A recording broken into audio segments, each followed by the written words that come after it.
Click the Insert, Project, New Map drop-down and select New Global Scene. In Contents, rename the scene title My 3D.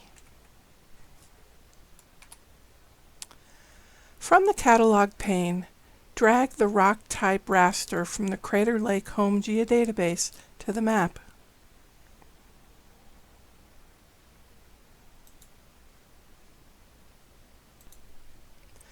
In Contents, select Rock Type and use the Raster Layer Appearance Effects Transparency slider to set the transparency to about 50%.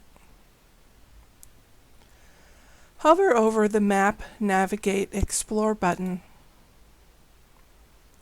to review the pop-up and get reacquainted with 3D navigation if needed.